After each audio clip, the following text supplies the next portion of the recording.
మహేష్ గారు నమస్తే అండి. ఏపీడిఎస్సి మీద ఇప్పటికీ కూడా పెద్ద ఎత్తున కాంట్రవర్సీ నడుస్తూ ఉంది రాష్ట్రం మొత్తం మీద. మరి ఈరోజు కొత్తగా కమ్మ కులానికి స్పోర్ట్స్ కోటాలో ఎక్కువ పోస్టులు కేటాయించారు, అమ్ముకున్నారు అని చెప్పేసి పెద్ద ఎత్తున ఆరోపణలు వస్తున్న తరుణంలో ఏ విధంగా రియాక్ట్ అవుతారు దీని అంతటి మీద? ఏమండి, మొదటి నుంచి కూడా ప్రజల పట్ల బాధ్యతగా ఉండటం అనేది వైసీపీ ప్రభుత్వాన్ని, వైసీపీ నాయకులకు కానివ్వండి, వాళ్ళ అధినాయకుడికి కానివ్వండి ఎవరికీ అలవాట్లేదు. గతంలో తను ప్రతిపక్షంలో ఉన్నప్పుడు నేను రాగానే కొన్ని వేల టీచర్ ఉద్యోగాలు, డిఎస్సి ఉద్యోగాలు ఇస్తాను, మనం రాగానే సిఎస్ 5 నిమిషాల్లో ఒక వారంలో రద్దు చేస్తానని చెప్పి కళ్ళబొల్లి మాటలు చెప్పి ఏదైతే ఆ రోజున నిరుద్యోగ యువత కానివ్వండి, రాష్ట్రంలో ఉన్నటువంటి చదువుకున్న విజ్ఞులంతా కూడా ఒక్క ఛాన్సు జగన్మోహన్ రెడ్డికి ఇస్తే ఏ రోజు కూడా డిఎస్సి గురించి ఆలోచించకుండా ప్రజలకు అందుబాటులో లేకుండా పరదాలు కట్టుకొని తిరిగినటువంటి నాయకుడు జగన్మోహన్ రెడ్డి.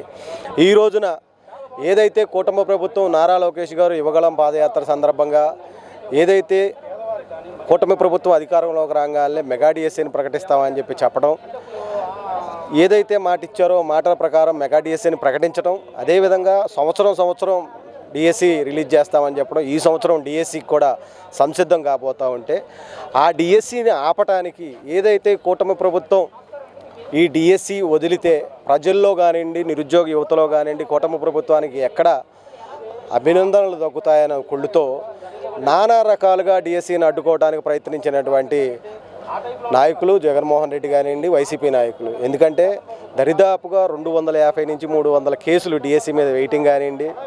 ఈ రోజున మీకు ఆరోపణ చేయటానికి కూడా ఒక కులాన్ని కూడా అడ్డు పెట్టుకునే పరిస్థితిలోకి వచ్చారంటే ఫస్ట్ డిఎస్సి రాంగ్ అని చెప్పి కోర్టులకు వెళ్ళారు, డిఎస్సి ఇవ్వకూడదని చెప్పి కోర్టులకు వెళ్ళారు. తర్వాత డిఎస్సిలో స్కామ్ జరిగింది, ఏదైతే డిఎస్సిలో అర్హులకు ఉద్యోగాలు రాలేదు అని చెప్పి దాని మీద ప్రెస్ మీట్ అక్కడ ఉన్నటువంటి కొద్దిమందిని తీసుకొని ప్రెస్ మీట్లు పెట్టడం చేశారు.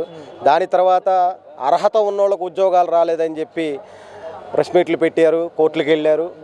ఏదైతే విద్యాశాఖకు సంబంధించినటువంటి కలెక్టర్లు కూడా ఏదైతే ఆధారాలతో సహా ప్రెస్ మీట్లో కూర్చొని వీళ్ళు ఇలాంటి సర్టిఫికెట్లు జత చేయకపోవటం వల్ల వీళ్ళకి ఉద్యోగాలు రాలేదని చెప్పి కలెక్టర్లు కూడా దాన్ని క్లియరెన్స్ ఇవ్వడంతో ఇవాళ ఏది దిక్కుతోచని స్థితిలో కులం మీద పడి బతికే ఆలోచన చేస్తూ ఉన్నావు. ఏదైతే కూటమి ప్రభుత్వంలో ఉన్నటువంటి నాయకులు ఆల్రెడీ మీకు సవాల్ విసరడం జరిగింది, ఈ డిఎస్సి మీద ఎక్కడ అవకతవకలు జరిగినాయో రుజువు చేయాలని చెప్పి బహిరంగ చర్చకి కూడా రమ్మంటం కూడా మిమ్మల్ని జరిగింది. మీరు బహిరంగ చర్చకి రారు, అది ఎక్కడ అవకతవకలు జరిగినాయో నిరూపించలేరు. కాబట్టే ప్రెస్ మీట్ల దగ్గర మీకు కావాల్సిన మీ పేటీఎం బ్యాచ్ను 10 మందిని కూర్చోబెట్టుకొని అవకతవకలు జరిగిపోయినాయని చెప్పి మాట్లాడటమే తప్ప ఎక్కడా కూడా నిరూపించడానికి కానీ బహిరంగ చర్చకి కూడా మీరు సిద్ధంగా లేరు. ఏకాడికి అవాకులు చవాకులు పేలటం, కులాలను అడ్డం పెట్టుకొని రాజకీయం చేయటం ఒక్క జగన్మోహన్ రెడ్డికే చేతవుతుందే తప్ప, ఎందుకంటే అతను అధికారంలో ఉన్న 5 సంవత్సరాల్లో ఎంతమంది రెడ్లకి ఎన్ని పోస్టులు ఇచ్చావు, ఎంతమంది ఎమ్మెల్యేలకు ఇచ్చావు, ఎంతమంది మినిస్టర్లు ఇచ్చావు, ఎంతమంది చైర్మన్లు కులాలకు సంబంధించినటువంటి చైర్మన్లు ఇచ్చావు, రెడ్డి కులానికి నువ్వు ఎంత ఆదరణ ఇచ్చావు అని చెప్పి ఆంధ్రప్రదేశ్ ప్రజలందరూ కూడా చూశారు. అలాంటి నాయకులు చంద్రబాబు నాయుడు గారు, లోకేష్ గారు కాదు. ఏదైతే అర్హత ఉండి దానికి క్వాలిఫికేషన్ ఉన్నటువంటి వారినే డిఎస్సి ప్రకటించారే తప్ప మీలాగా అవకతవకలు చేయటం కూటమి ప్రభుత్వానికి చేత కాదు. మీరు చెప్పేటువంటి కళ్ళబొల్లి కబుర్లు నమ్మడానికి విద్యార్థులు కానివ్వండి, ఏదైతే నిరుద్యోగ యువత కానివ్వండి, ఆంధ్రప్రదేశ్ ప్రజలు కూడా ఎవరో మీరు చెప్పే కళ్ళబొల్లి మాటలు వినటానికి కూడా సిద్ధంగా లేరని చెప్పి తెలియజేస్తాం. ఇదే తరుణంలో సూపర్ 6 స్కీమ్స్ ఇక్కడ ఎగ్గొట్టేసి ప్రజలకు వెన్నుపోటు పొడిచి సూపర్ 6 స్కాములు చేస్తూ ఈరోజు చంద్రబాబు నాయుడు కాలం గడుపుతూ ఉన్నాడని, చంద్రబాబు వెన్నుపోటుకు 2 ఏళ్ళలోనంటూ కూడా రాష్ట్ర వ్యాప్త నిరసనలు కూడా వ్యక్తం చేస్తారు వైసీపీ నాయకులందరూ కూడా. ఎలా చూస్తారు దీన్ని అంతటి? ఏమండి, వీళ్ళు చేసే చంద్రబాబు వెన్నుపోటుకి 2 ఏళ్ళు అనే మాటకి చాలామంది ఆలోచన కలిగినటువంటి వైసీపీ నాయకులు కూడా దానికి సమ్మతించలేదు, బయటికి రాలేదు. మీ వైసీపీ నాయకులే కూటమి ప్రభుత్వం మంచి సుపరిపాలన అందజేస్తూ ఉంది, ఏదైతే సూపర్ 6 ప్రకటించిందో 80% సూపర్ 6 అమలు చేసిందని చెప్పి చెప్తున్నటువంటి నాయకులు, వైసీపీ నాయకులు కూడా చాలామందిని చూస్తూనే ఉన్నాం. మీరు ఏదైతే కళ్ళబొల్లి మాటలు చెప్పి ఏదైతే మీరు ప్రజలకు అబద్ధాలు మీ ఛానల్ ద్వారా పత్రికల ద్వారా తీసుకెళ్తా ఉన్నారు. అవి ఎవరు కూడా ప్రజలు నమ్మే పరిస్థితుల్లో లేరని చెప్పి ముందర తెలుసుకోండి.